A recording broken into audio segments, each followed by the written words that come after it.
I just have a simple question. I heard a physicist say once at a dinner party that all this could be destroyed by a magnetic storm.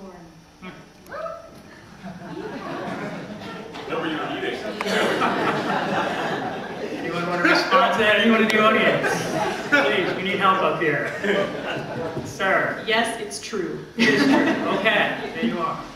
Sir. My background is as a technologist.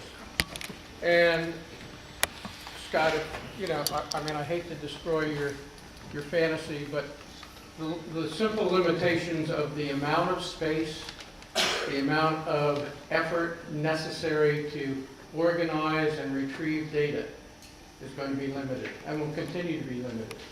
So yes, some things will probably be sustained in perpetuity, but enormous amounts, and this goes to your somewhat classical paranoia, most of it will disappear. Most of what technology was 20 years ago has already disappeared. Much of what we're doing today, probably in 10 or 15 years, will disappear. It's just too hard to access. Can I ask you, the technologist, why is it being retained in the first place? I think the psychological term is anal retentive. I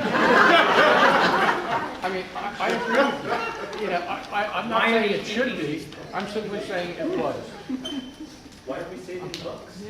It's being retained because people No, not why are we saving books, but why are we saving these private searches on Google in these massive computers? Well, the located in private, the middle of nowhere? private Why are we searches doing on this? Google, that information is regarded as a sacred object by corporate power.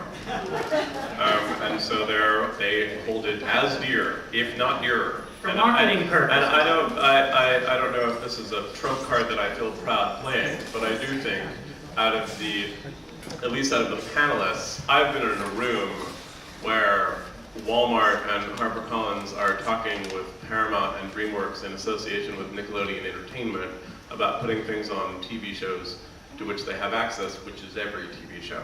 And they hold that information about who wants what and how they can get to them sacred. That is not an exaggeration. They hold it sacred like I hold Elizabeth Bishop sacred. And so the reason why it's retained is the same reason why I want to make sure there's plenty of copies of Elizabeth Bishop everywhere.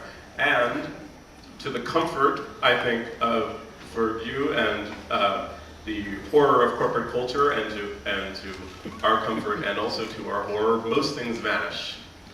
It always puzzles me when people say something like, well, that novel sure stood at the test of time, and they're talking about a novel that was published in 1930. Well, that's, it stood some time, maybe, but it hasn't really stood the test of time. The number of things that we've lost, the number of Shakespeare's contemporaries and Euripides' betters that we have lost over time is daunting. And so again, we will not lose the work of Scott Rosenberg because clearly perfect. But most things get lost. I don't think we need to panic that many things are going to be lost in digital culture, as they will be. Most things get lost. Sir. This gentleman right here with the green shirt, I'm sorry. Hi, thank you. I hear a lot of fear. Everyone's afraid of what technology is going to do to them, right? Are they going to kindle us?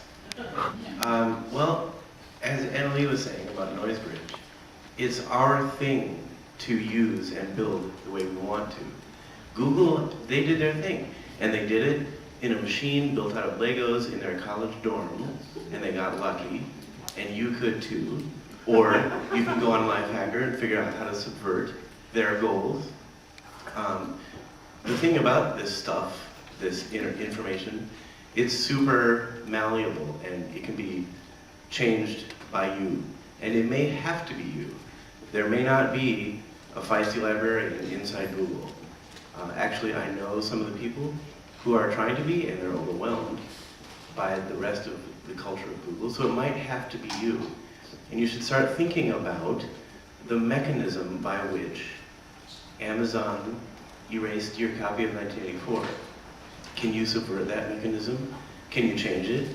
Can you point that gun in the other direction? You may have to. and it may make the world better.